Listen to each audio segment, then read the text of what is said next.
말씀이 속에서 끓어오르는 사람이란 제목으로 하나님 말씀 증거하도록 하겠습니다. 유다는 20명의 왕이었습니다. 마지막 20대 왕이 시드기야입니다. 시드기야 이야기가 37장, 38장입니다. 39장에는 예루살렘 성이 멸망하는 모습입니다. 그 직전의 마지막 모습을 묘사하고 있습니다. 시드기야는요, 그 전형적인 종교인의 모습, 종교인이 뭐라 그랬어요? 두려움과 욕심, 두려움은 피하려고 그러고 욕심은 추구하려고 그러는 종교인의 모습을 보여주고, 가짜 신앙이죠. 이걸 보여주고 있습니다. 37장이고 38장에는 진짜 신앙인의 모델을 하나 내세우고 있는데 이방인이에요. 구스 사람 넷이 에벤 멜렉 신앙인의 모습을 보여주고 있습니다. 그럼 말씀만 따라가고 하나님만 두려워하잖아요. 말씀 따라, 그죠? 자기 욕심이나 두려움을 따라가는 게 아니라 말씀 따라. 그래서 종교와 신앙의 차이가 무엇인지를 37장, 38장이 극명하게 보여주고 있다고 생각을 합니다. 먼저 37장인데 시드기야를 통해서 종교인의 전형적인 모습 세 가지로 정리를 한번 해보면, 첫 번째는 누가 세웠냐 하는 문제예요. 종교인의 특징은 사람이 나를 세웠다고 생각해요. 그런데 신앙인은 하나님이 나를 세웠다 이렇게 생각한다는 것입니다. 시드기야는 20대 왕이라 그랬죠. 근데 그 16대 왕이 그 요시야잖아요. 요시야의 그 두 번째 아들이 요아하스. 근데 3개월 만에 그 끌려가죠, 애굽에. 그리고 애굽 왕이 세운 게 사실은 17대 왕 여호야김, 애굽이 세웠어요. 근데 바벨론이 와가지고 그놈을 잡아가고, 그 다음에 그 아들이 여호야긴, 여고야, 고니야 뭐 이렇게 별명이 많죠. 그 2차로 끌려갔어요. 그리고 시드기야는 바벨론이 세운 왕입니다. 그래서 시드기야는 무슨 생각을 하는 거예요? 나를 세운 건 하나님이 아니라 느부갓네살이 세웠다, 바벨론 왕이 세웠다 이렇게 생각한다는 것입니다. 반면에 예레미야 어때요? 선지자 예레미야니까 나를 세운 것은 하나님이 세우셨다 이런 확신을 갖고 있습니다. 그러니까 시드기야 왕하고 예레미야하고 차이점이 뭐예요? 시드기야는 느부갓네살 왕이 나를 세웠다, 예레미야는 하나님이 나를 세웠다. 선지자라는 히브리 단어가 나비입니다. 나비. 우리 뭐 날아다니는 버터플라이하고 똑같죠. 이 발음이 나비. 나비가 선지자라는 뜻인데, 나비라는 원래 뜻이 뭐냐? 물이 끓는다는 뜻이에요. 물이 부글부글 막 끓는 거. 그러니까 선지자는 어떤 사람이에요? 하나님 말씀이 들어와서 속에서 말씀이 끓어오르는 사람이에요. 여러분들도 다 같이 선지자들 아닙니까? 말씀을 받은 사람들이니까 속에서 말씀이 막 부글부글 끓어오르는 사람이에요. 이걸 제일 잘 묘사하는 게 예레미야 20장 9절 말씀 아닙니까? 핍박이 많아가지고 내가 다시는 여호와를 선포하거나 이름을 말하지 않겠다 그렇게 결심했더니 뭐라 그래? 나의 마음이 불붙는 것 같아서 골수에 사무치니 답답하여 견딜 수가 없다. 속에서 말씀이 부글부글 끓어오른다. 그게 선지자예요. 여러분들도 말씀을 증거하지 않고도 잘 살 수 있으면 선지자 아니고요. 말씀이 막 부글부글 끓어올라가지고 입만 열면 말씀을 증거하고 싶고 뭐 그런 거, 그게 선지자라고요. 그래서 선지자는 하나님이 세운 사람이다. 이 두 가지를 대비시키고 있습니다. 1절과 2절, 30장 1절과 2절 읽겠습니다. 시작. 요시야의 아들 시드기야가 여호야김의 아들 고니야의 뒤를 이어 왕이 되었으니 이는 바벨론의 느부갓네살 왕이 그를 유다 땅의 왕으로 삼음이었더라. 그와 그의 신하와 그의 땅 백성이 여호와께서 선지자 예레미야에게 하신 말씀을 듣지 아니하니라. 그러니까 시드기야는 느부갓네살 왕이 그를 유다 땅의 왕으로 삼았다. 그가 세웠다. 반면에 선지자 예레미야는 하나님이 세웠다. 이런 차이점이 있다는 것입니다. 두 번째로는 이 사람은 종교인의 특징이 뭐였어요? 뭘 두려워하느냐, 뭘 욕심내느냐 그거죠. 3절에 보니까 예레미야에게 기도 요청을 해요. 이거 보면 제법 신앙이 있어 보이지 않습니까? 기도 요청을 해요. 겉으로는 신앙이 있는 척합니다. 근데 뒤에서는 애굽에 요청을 한 거예요.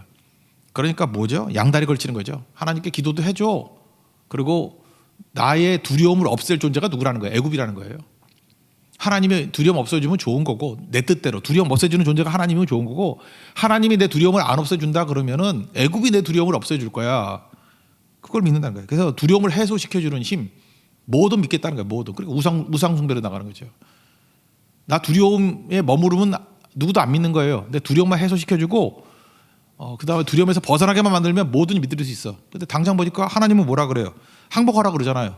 그 두려움 해소가 안 되잖아요. 그러니까 안 듣는 거고, 애굽은 당장 도와줄 것 같잖아요. 그러니까 애굽을 믿는 거예요. 이게 종교인입니다.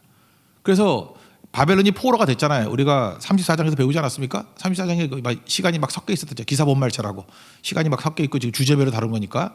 34장에 보니까 포위했다가 애굽 군대가 온다고요. 그랬더니 느부갓네살이 전원부터 먼저 쳐야 된다 해서 포위를 풀어요. 포위를 풀었더니 진짜 애굽이 와서 우리를 살렸구나, 우리를 두려움에서 벗어나게 만들었구나, 잠시 착각했죠. 그래서 어떻게 해요? 노비 해방한다고 겸손하게 나가다가 말씀대로 따르겠다 그러다가 다시 원대복귀. 그죠? 없었던 일을 해. 그래서 망한 거 아니에요. 그러니까 뭐 이건 욕심 추구하는 거잖아요. 그러니까 시드기야 이 종교일의 특징이 뭐예요? 두려움이 오면 두려움 해소하는 척. 또 그게 끝나면은 욕심 추구하고. 그러니까 허구한 하는 짓들이 그거예요. 어려울 때는 두려움 해소. 좀 잘 나갈 때는 욕심. 욕심 때문에 하나님 안 따르고 두려움 때문에 하나님 안 따르고. 이게 종교인의 특징이라는 것입니다. 그러니까 언제 믿는 것 같이 보여요? 지 수에 맞을 때 하나님이 내 두려움을 없애주는 것 같이 보일 때는 믿는 척하고 내 욕심을 채워주는 것 같을 때는 뭐 삼박자 축복 이러면서 뭐 만사형통 이러면 뭐 믿는 척하는 거. 이게 종교라고요. 종교, 릴리전. 가짜라는 거죠. 말씀은 뭐예요? 말씀이 진리기 때문에 내가 변해야지. 내가 나 다이 버 크라이스트. 예수님이 중심 아니에요. 그럼 내가 깨지고 말씀으로 가야 되는 거 아니에요. 그러니까 변화를 일으키는 거니까 이거 싫은 거죠. 그러니까 종교인의 특징이 뭐예요? 두려움. 그죠? 뭘 두려워하느냐? 뭘 욕심내느냐? 이걸 보면 알 수 있다라는 것입니다. 3절부터 5절까지 읽겠습니다. 시작. 시드기야 왕이 셀레마의 아들 여우갈과 마아세아의 아들 제사장 스바냐를 선지자 예레미야에게 보내어 청하되 너는 우리를 위하여 우리 하나님 여호와께 기도하라 하였으니 그때 예레미야가 갇히지 아니하였으므로 백성 가운데 출입하는 중이었더라. 바로의 군대가 애굽에서 나오매 예루살렘을 에워쌌던 갈대아인이 그 소문을 듣고 예루살렘에서 떠났더라. 봐, 이 애굽이 우리 두려움 이기게 해주지. 그 다음에 34장에 뭐라 그랬어요? 노비 다시 없었던 일로 해. 그러면서 다시 욕심 추구하잖아요. 두려움 없어지는 거, 욕심 추구하는 거. 이것만 가지고 산다는 것입니다. 잠시 숨통 트이니까 이제 정신 승리하죠. 우린 절대 안 망해. 우리가 믿을 동아리는 애굽밖에 없어. 근데 애굽이 어떤 동아리라 했어요? 썩은 동아리. 안 망할 줄 아냐고. 그때 하나님께서 예레미야를 통해서 뭐라고 말씀하신지 알아요? 6절부터 10절까지가 결국은 애굽 치고 돌아와서 너희 망할 거야 임마. 정신 승리 그만해라. 그러면서 하나님께서 극단적으로 얘기해요. 혹시라도 니네들이 이겨가지고 바벨론이 부상병만 있다 할지라도 부상병만 와서 쳐도 너희들 망해. 그러니까 너희들은 100% 망한다 그런 얘기죠. 6절부터 10절까지 얘기해요. 10절만 읽겠습니다. 시작. 가령 너희가 너희를 치는 갈대아인의 온 군대를 쳐서 그중에 부상자만 남긴다 할지라도 그들이 각각 장막에서 일어나 이 성을 불사르리라. 이 불사른다 이게 차이점이 있다 그랬죠. 항복하면 그냥 지나가는 거예요. 옛날에 알렉산더 대왕이 제국을 건설했다 그럴 때 모든 나라와 다 전쟁한 거 아니에요. 가가지고 항복할래 안 할래? 항복 그러면 통과해요. 안 주겠다고. 그러니까 항복하면 그냥 통과해요. 근데 저항하면은 초토화죠. 그러니까 항복하면 안 죽었다고요. 그죠? 그냥 지나가는 건데 이 항복 안 하니까 초토화죠. 1차 2차 때는 항복했어요. 그래서 여호야김 때는 끌고 갔고, 그죠? 2차 때도 뭐 성전 기물만 가져갔고 여호야김 때. 근데 여기서는 항복 안 하고 뭐 길길이 뛰고 이러니까 초토화시켜 버리잖아요. 예루살렘 다 무너뜨려 버리고 불질러 버리고 다 깨져 버리고 학살과 포로 현상이 벌어지게 되었다는 것입니다. 그러니까 또 망한다는 거예요. 망한다는 거. 그리고 종교인의 특징 세 번째. 첫 번째 뭐라 했어요? 누가 세웠나? 하나님이 세운 게 아니라 사람이 세웠다고 생각하는 게 종교인의 특징이고, 두 번째는 두려움 피하는 쪽, 욕심 채우는 쪽 일로 가고. 시드기가 딱 그렇잖아요. 세 번째는 내가 맨날 뭐가 궁금해요. 궁금하다고. 그러니까 왜 궁금하죠? 말씀 따라 안 가니까. 말씀은 명확하잖아요. 그러니까 궁금한 거야. 맨날 정한 바가 없으니까, 기준이 없으니까. 내 마음이 확정되고 싸운 이런 다윗의 노래를 못 불러요. 그 다니엘 같이 뜻을 정하여 이런 게 없어요. 정한 바가 없으니까 맨날 뭐가 궁금한 거예요. 여러분들 지금 되게 궁금한 분들 많죠. 궁금하니까 누구 찾아가요? 점쟁이 찾아가잖아. 궁금하니까 뭘 찾아가요? 나 이 남자하고 잘 살지 모르겠어. 믿음 안에서 확신 가져야 되는데 기도를 안 하니까 궁합보로 다니잖아. 궁합보로. 날짜 잡잖아요. 뭐 기일 잡잖아요. 이게 다 뭐예요? 우상 숭배하는 다 죽일 놈들이에요. 이게 다. 알아요? 이게 다 죽일 놈들이라니까. 이게 바로 뭐냐 하면 궁금한 거야. 아니 말씀 붙드는데 뭐가 궁금할 게 있어요. 그러니까 맨날 궁금하니까 지금 이 예레미야가 지금 갇혀 있거든요. 원래 내용은 뭐냐 하면은 그 아나도의 밭을 샀죠. 밭 사러 갔는데 그 이리야라는 그 이름도 이리예요. 이리야라는 녀석이 괜히 그 문지기가 잡아가지고 체포했어요. 체포해가 서기관 요나답의 집에다가 가다 놨다고. 그죠? 그래서 이때는 심한 감옥은 아니다 그런 뜻이에요. 뚜껑 씌운 웅덩이. 그러니까 이건 심하지 않은 거. 뒤에 보면 엄청 심한 게 있어요. 그때에 시드기야가 또 몰래 비밀이 와가지고 또 물어봐요. 궁금한 이유가 뭐죠? 생각해 보세요. 순종하려고 마음 먹으면은 순종은 명확하잖아요. 항복하라 하잖아요. 그죠? 하나님께 낮아지라면 낮아지라. 그 뭐 힘들어요. 순종하면 간단해지는 건데 순종 안 하려고 그러니까, 불순종하려고 그러니까 궁금한 거예요. 뭐 딴 거 없나 하고. 왜요? 듣고 싶은 말 들으려고. 지금도 마찬가지. 여러분들 궁금한 분들 많죠. 궁금해가지고 이것도 궁금하고 저것도 궁금하고 잠깐 질문 많이 해. 뭐 질문도 궁금해서 다 뭐냐. 불순종 어떻게 하면 하려가? 어떻게 하면 내 불순종할까? 뭐 이렇게 안 믿는 사람 뭐 결혼하는 거 뭐 불순종 뭐 이런 것들 그죠? 뭐 주일에도 뭐 사업하고 뭐 사기 쳐가지고 뭐 하고 하나님 말씀하고 뭐 부딪혀가지고 딴 거 하는 거 그런 게 궁금한 거죠. 아 순종할 때 뭐 몰라서 순종을 못 하나? 그러니까 말씀의 사람은요 순종할 힘을 구해요. 근데 불순종하는 사람은 자꾸 궁금해. 그래서 잠깐 이것저것 묻는다고. 근데 물어봐야 뭐 답은 뻔하죠. 뭐예요? 항복하라 그거 아니에요. 그런데도 불구하고 뭐 딴짓 한다 그런 얘기죠. 그러니까 여러분들 너무 궁금해하지 마십시오. 궁금증은 풀라 그러지 말고 순종할 힘을 구하십시오. 그게 참된 믿음의 사람이라는 거예요. 두 절만 읽자. 16절 17절 읽겠습니다. 시작. 예레미야가 뚜껑 씌운 웅덩이에 들어간 지 여러 날 만에 시드기야 왕이 사람을 보내어 그를 이끌어내 왕궁에서 그에게 비밀이 물어 이르되 여호와께로부터 받은 말씀이 있느냐. 예레미야가 대답하되 있나이다. 또 이르되 왕이 바벨론의 왕의 손에 넘겨지리이다. 뭐 맨날 똑같은 소리 아니에요? 난 얘도 참 머리도 나빠. 내가 볼 때 예레미야가 한 20번은 더 얘기했는데, 그죠? 여러분들 이제 지겹죠? 다 외웠죠, 이제. 바벨론 사람이 멸하게 듣고 항복해라, 항복해라. 근데 또 궁금하대. 왜? 자기 듣고 싶은 말을 해주는 사람을 찾기 때문에 그렇다는 것입니다. 그래서 참된 믿음의 사람은 어때요? 궁금해하지 아니하고 순종할 힘을 구해요. 여기 보세요. 창세기 22장에 100세에 낳은 아들 이삭을 바치라 그래요. 아브라함이. 그때 아브라함이 순종할 힘을 구했죠. 그게 순종하죠. 그러니까 궁금하다가 하나님께 이것저것 잠깐 물었나? 묻긴 뭘 물어. 혼자 생각을 해봤죠. 하나님의 약속이 있으니까 죽은 자 가운데서 살리실 거야. 뭐 이 정도 자기가 추론했다. 그것도 자기 생각도 아니고 히브리서 기자가 11장 17절부터 19절까지 해석해 놓은 거예요. 히브리서 11장 19절에. 아마 그랬을 거다. 그죠? 그러니까 본인은 궁금하지 않죠. 순종할 뿐이에요. 우리도 철저히 순종해야 됩니다. 그러니까 에너지 한계가 있어요. 우리 에너지에 한계가 있어. 내게 에너지가 있는 걸 가지고 순종하는 데 다 쓰라고. 그러니까 에너지가 있으면 예배하는 데 쓰고 기도하는 데 쓰고 선교하는 데 쓰고 그런 교회는요 별로 궁금한 게 없어. 근데 팔짱 끼고 앉아가지고 맨날 의심이나 하고 이러면 사람 궁금한 게 많어. 그죠? 어떻게 하면 두려움을 벗어날까? 어떻게 하면 내 욕심을 채울까? 궁금한 게 많은 거죠. 순종할 힘을 구하는 하나님의 백성 되기를 축원합니다. 그 다음에 38장으로 넘어갑시다. 이제 신앙인의 모델, 여기서 제일 중요한 게 에벤멜렉이에요. 아까도 얘기했죠. 이방인이고 구수 사람이니까 내시고 가장 낮은 사람이에요. 구약의 이름이 뭐라 그랬어요? 에베드 또는 오베드. 이게 종이란 뜻이에요. 노비란 뜻이에요. 노비. 그러니까 멜렉이라는 게 왕이잖아요. 왕. 그러니까 에베드 멜렉. 그러니까 왕의 종이란 뜻이에요. 아마 구수 사람이었으니까 흑인이었을 거예요. 그죠? 뭐 그런 거예요. 구수 사람이었으니까. 근데 여기 와가지고 내시를 하니까 이름을 바꿨겠죠. 히브리식 이름으로. 그래서 에베드 멜렉, 나는 왕의 종입니다. 이렇게 뜻도 겸손하게 이름을 바꾼 거라고요. 오벳 에돔, 하나님의 언약궤를 가지고 있던 집 있죠. 축복받은 집. 그 에베드 오베드 이것도 종이에요. 같은 거예요. 오베드 에베드 이게 종이라는 뜻이거든요. 에돔이니까 뭐예요? 에돔의 종이다. 그러니까 에돔 출신의 종이라는 뜻도 될 수 있고 또 에돔을 섬기는 종이다 뭐 그런 뜻이 될 수 있어요. 하여튼간에 이름 자체가 낫다 그런 뜻이에요. 비천한 사람 집에 하나님 언약궤가 말씀이 있으면서 하나님 축복받더라. 내가 비록 에베드 오베드라 할지라도 종이라 할지라도 말씀이 함께하면 축복 임함을 믿으시기 바랍니다. 그거예요. 그게 오베드돔의 복 아니에요. 에벳 멜렉도 마찬가지죠. 약할 때 말씀 붙으니까 가장 강력한 종이 되더라 그런 거죠. 시드기야 왕 때 마지막 왕 때 그 고관들의 특징은 친애국적이에요. 그래서 예레미야가 지금 설교하는 걸 들었는가 봐. 망한다 망한다 항복하라 항복하라. 그랬더니 열받아가지고 이 고관들이 친애국적인 사람들이 평안 안 구하고 잠깐만 이런 소리 하니까 우리 백성들 사기 저하된다. 죽이자 그랬더니 죽이자. 그죠? 그랬더니 이 시드기야가 참 치사한 놈이에요. 그죠? 이게 왕 같지도 않아요. 네 손에 있다. 내가 뭐 어찌할 수 있냐.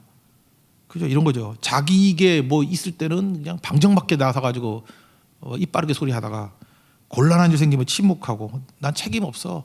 손 씻고. 이게 누구죠? 그 빌라도가 그랬죠. 예수님 죽이는 나 책임 없어. 니네들 책임이야. 뭔 책임이 없어. 우리 사도신경 외울 때마다 본디오 빌라도에게 고난을 받으사 그러지. 그죠? 손 씻어서 소용없어. 그걸 보여주려고 사도신경에 넣어놨잖아. 본디오 빌라도에게. 우리도 뭐 일주일마다 한 번씩 매일 외울까 사도신경? 본디오 빌라도 약 올리게. 본디오 빌라도의 고난을 받으사. 이게 지금 시드기야가 딱 본디오 빌라도 냄새 나지 않습니까? 그죠? 책임 없다 뭐 이러는 거. 아니 책임 안 지는 게 무슨 지도자예요? 어떤 문제에 대해서 리스판스 이게 반응할 줄 아는 게 responsibility라고 그랬잖아요. 반응하는 힘. response plus ability. responsibility 이게 책임감이라고. 책임 안 지니까 나쁜 놈이죠. 그래서 어디를 넣냐면은 깊은 웅덩이에 물이 차 있었어요. 근데 물을 다 꺼내가 진창. 그러니까 깊은 진창 구덩이에 집어넣었어요. 이거 다른 주석 보니까 물이 한 목까지 찼을 거래. 그럼 어떻게 돼요? 힘들어서 쭈그리면 죽는 거죠. 그러니까 고문도 그런 고민이 없죠. 진창에 빠져봤어요. 진창에 빠지면 이거 뭐 죽는 거죠. 몸도 저녁 되면 온도 다 빠질 거고 물 속에 오래 있으면 이게 몸이 퉁퉁 붓잖아요. 그 오래 있나? 죽으라는 거예요. 죽으라는 거. 한번 읽어봅시다. 4절부터 참 이거 보면은 예레미야 선지자 고생 엄청 했어. 그죠? 저는 정말 하나님께서 너무 평탄하게 사역을 하게 만드는 것 같아요. 예레미야 보면서 눈물 나요. 그죠? 이게 진짜 사명자의 길인데. 4절부터 6절까지 한번 읽겠습니다. 시작. 이에 그 고관들이 왕께 아뢰되 이 사람이 백성의 평안을 구하지 아니하고 재난을 구하오니 청하건대 이 사람을 죽이소서. 그가 이같이 말하 이 성에 남은 군사의 손과 모든 백성의 손을 약하게 하나이다. 시드기야 왕이 이르되 보라 그가 너희 손에 있느니라. 왕은 조금도 너희를 거스를 수 없느니라 하는지라. 그들이 예레미야를 끌어다가 감옥들에 있는 왕의 아들 말기야의 구덩이에 던져 넣을 때 예레미야를 줄로 달아 내렸는데 그 구덩이에는 물이 없고 진창뿐이므로 예레미야가 진창 속에 빠졌더라.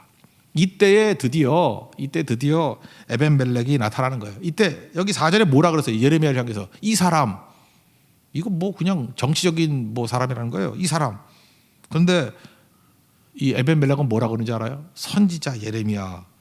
그 놔두면 죽습니다. 왕 죽습니다. 우리 살려주세요.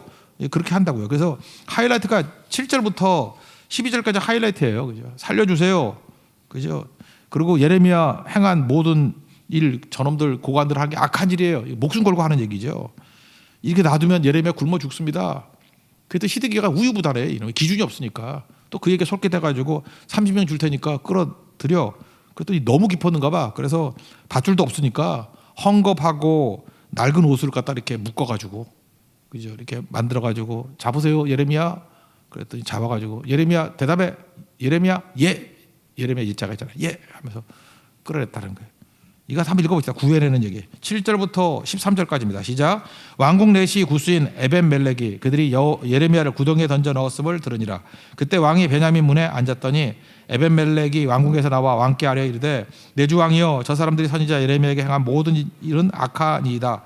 성중에 떡이 떨어졌거늘 그들이 그를 구덩이에 던져 넣었으니 그가 거기에서 굶어 죽으리다 하니 왕이 구스 사람 에벤멜렉에게 명하여 이르되 너는 여기서 30명을 데리고 가서 선지자 예레미야가 죽기 전에 그를 구덩이에서 끌어내라. 에벤멜렉이 사람들을 데리고 왕궁 곳간 및 방에 들어가서 거기에서 헝겊과 낡은 옷을 가져다가 그것을 구덩이에 있는 예레미야에게 밧줄로 내리며 구스인 에벤멜렉이 예레미야에게 이르되 당신은 이 헝겊과 낡은 옷을 당신의 겨드랑이에 대고 줄을 그 아래에 대시오. 예레미야가 그대로 하매 그들이 줄로 예레미야를 구덩이에서 끌어낸지라. 예레미야가 시위대 뜰에 머무니라. 보세요. 기준이 없으니까 시드기야는 오락가락했죠. 그러니까 뻔한 사람이죠. 시드기야는 어떻게 움직여요? 아까 30장에 배웠잖아요. 어떻게 움직여요? 두려움 없는 쪽으로 움직이고 욕심 추구하는 쪽으로 움직이고 궁금증 해소하는 쪽으로 움직인다고. 이게 종교인이에요. 근데 에벤멜렉은 어때요? 목숨이 건다 할지라도 말씀 따라 생명 걸고 증거하잖아요. 예, 보세요. 다 두려움이 있어요. 그 에벤멜렉도 두려움이 있고 시드기야도 두려움이 있고 다 두려움이 있잖아요. 근데 에벤멜렉의 두려움은 언제 끝나요? 순종하니까 끝나죠. 하나님 그를 보호해 주셔서 바벨론한테 멸망할 때도 에벤멜렉은 살아요. 뒤에 보세요. 살아요. 안 죽는다고. 순종하면 살아요. 자기가 살겠다고 뛰면 다 죽고. 시드기야 나중에 두 눈 뽑혀가지고 이게 구리줄에 철사줄에 묶여가지고 뭐 옛날 노래 있잖아요. 철사줄에 묶여 뭐 미아이곡에 넘어가는 뭐 그런 노래 있잖아요. 옛날에 6.25 때 끌려가는 거. 그렇게 끌려갔다고. 그 시드기야 딱 그렇게 끌려갔습니다. 아무것도 아닌 거죠. 그러니까 여러분들 두려움은 순종하면 끝나는 거예요. 지금 시드기야가 계속 두려워하는 이유가 뭐예요? 순종 안 하니까 두려운 거죠. 이 말씀 따라 살면은 예레미야도 두려워했잖아요. 근데 순종했더니 어떤 일이 벌어져요? 에벤멜렉이라는 도굴자를 보내줘가지고 건지잖아요. 우리 사무엘하 17장에도 하나님이 일하시죠. 보이지 않게 일하시죠. 하나님이 일하실 때 보이지 않게 일하시는 방법이 뭐예요? 첫째는 대적을 어리석게 만든다. 그래서 압살롬이 그 후세 얘기, 멍청한 얘기 듣고 아히멜렉이라는 똑똑한 사람 얘기를 안 듣고, 두 번째 아히멜렉 자기 책략이 채택 안 됐다 그래가지고 자살하잖아요. 작은 실패, 멘붕이 와요. 멘탈 붕괴 와서 죽고. 그러니까 하나님이 어리석게 만든다, 멘붕 오게 만든다. 세 번째가 뭐예요? 세 번째가 제가 칼럼에서 안 썼지만 세 번째가 뭐예요? 도울자를 보내준다는 거예요. 암몬 자손이 오고 바르실레가 와서 도와준다. 여기도 보세요. 그 예레미야가 말씀대로 붙들고 사니까 에벤멜렉이라는 사람이 도와주잖아요. 목숨 걸고. 이게 있죠. 그래서 창세기 22장의 표현에 의하면 시험과 준비는 같이 와요. 우리 삶에 시험이 있죠. 말씀대로 순종해 보세요. 하나님의 준비하심을 본다고. 예레미야 보세요. 시험이 왔죠. 고난이 왔죠. 근데 철저히 순종하니까 하나님의 준비하심 여호와 이레 누구예요? 에벳멜렉. 생각지도 않았던 구스 사람 넷이 에벳멜렉을 건져 주더라는 것입니다. 여러분 하나님이 불신한 가진 사람을 싫어하십니다. 시드기야 같은 사람을 싫어해요. 왜 싫어하는지 아십니까? 격이 떨어지기 때문에 그래. 불신앙을 가진 사람들의 인생을 잘 보면 격이 떨어져. 하나님의 형상이 다 깨져버려요. 짐승같이 살아갑니다. 타락한다는 게 뭔지 알아요? 격이 떨어지는 거예요. 여러분 꼼수 부리는 지도자가 있으면 나라의 국격이 떨어져요. 나라의 격이 떨어져. 창피해요. 그래 창피해. 뭐 저런 게 다 있나 하고. 그러니까 시드기야를 보면서 나라의 국격도 떨어지고 창피해요. 하나님 형상도 없고 짐승 같아요. 뭐 이런 게 다 있나 하고. 격이 떨어지는 내용이 뭐냐면 또 몰래 또 예레미야 또 찾아왔어. 또 쥐새끼.